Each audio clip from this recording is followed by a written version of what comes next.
এইটো মানে বানপানী সিজন ধৰি ল'ব আপোনালোকে ধৰি ল'ব পাৰে নহয় এইটো বানপানী সিজনত এই নদীখন ঘৰটো ক'ত পাগল হৈছে দেই উপায় নাই ধৰি ল'ব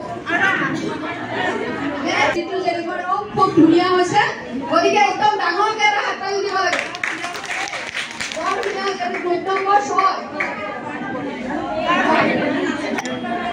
সোমবাৰে খিচিৰি মঙলবাৰে চুজি এনেকৈ আঁকি থৈছে মাতৃ গোটৰ সদস্যসকলৰ নাম লিখি ৰাখিছে তেওঁলোকে মেনেজিং কমিটিখন লিখিবলৈ পাহৰিলে তাৰপিছত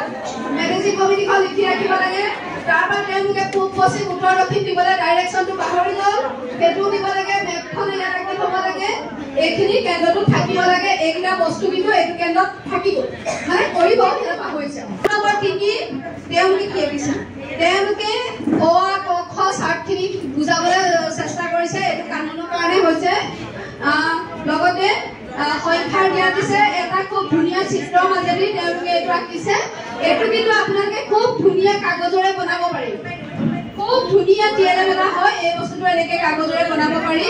আপোনালোকে চাই পেলাই তেনেকুৱা ভিডিঅ' বনাব দেই আৰু এয়া ফল মূল আঁকিছে আৰু ফুলটো ল'ৰা ছোৱালীক দিলে এটা এটা ফুল আঁকিব এনেকৈ চব ফুল দিলে মানে বুজি দিব দেই এয়া আৰু তেওঁলোকে ৰঙৰ ধাৰণা দিছে বৰ ধুনীয়া হৈছে হাততালি দিয়ক নম্বৰ 1ক আমি আঁকিবলৈ দিছিলোঁ কেন্দ্ৰৰ বাহিৰৰ দৃশ্যটো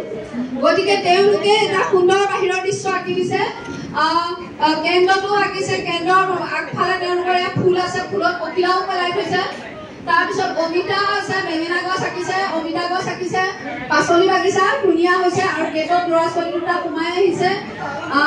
কেন্দ্ৰটোৰ নামটো লিখি ৰাখিব লাগিছিলে তাৰপিছত ধুনীয়া হৈছে এয়া জেওৰাও দিছে একদম ধুনীয়া কেন্দ্ৰ হৈছে পানী ফিল্টাৰটো নেদেখিলোঁ ফল মূলৰ ধাৰণা দিব বিচাৰিছে তেওঁলোকে এয়া বিভিন্ন ধৰণৰ ফল মূল আঁকিছে আৰু কাৰ কি কালাৰ সেইটো চেপটো দিব বিচাৰিছে গতিকে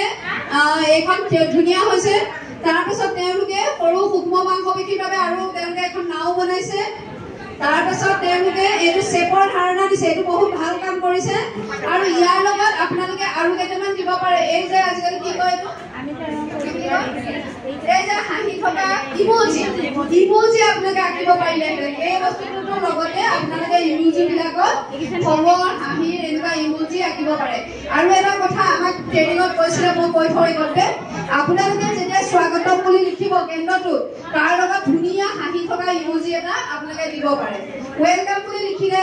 স্বাগতম বুলি লিখিলে হাত দুখন এনেকৈ নমস্কাৰ কৰি পেলাই সেইটো দিব পাৰে বা হাঁহি পেলাই কিবা এখন ফটো ভাল লাগিছে মাক বাপেকৰ ছবি এখন পৰিয়ালৰ ছবিটো আঁকিলে তাত আপোনালোকে ধুনীয়া হাঁহি থকা ইমোজি এটা তলত ৰাখি দিব পাৰে ল'ৰা ছোৱালীয়ে জানিব যে এইটো ভাল লাগিছে কিবা এটা বেয়া লাগিছে সমৰ্থন দিব পাৰে কিবা এটা হৈছে এনেকৈ আঙুলি দিব পাৰে এই ইমোজিখিনি আপোনালোকে আজিকালি ব্যৱহাৰ কৰিব তেওঁলোকে ধুনীয়া ফটো আঁকিছে পাত আঁকিছে ভাল হৈছে আৰু এইখন একেবাৰে বিকাশ হৈছে এইটো কিন্তু আমাৰ ল'ৰা ছোৱালীয়ে কাটি উলিয়াব পাৰিলে ভাল কিন্তু অকণমান ডাঙৰকৈ দিলে পাৰিব চাগে এইটো বেছি সৰু হৈছে আৰু এয়া ধুনীয়া বেগ বনাইছে ভাল হৈছে বিৰাট ধুনীয়া হৈছে আৰু এইখন তেওঁলোকে এখন ধুনীয়া বিচনী বনাইছে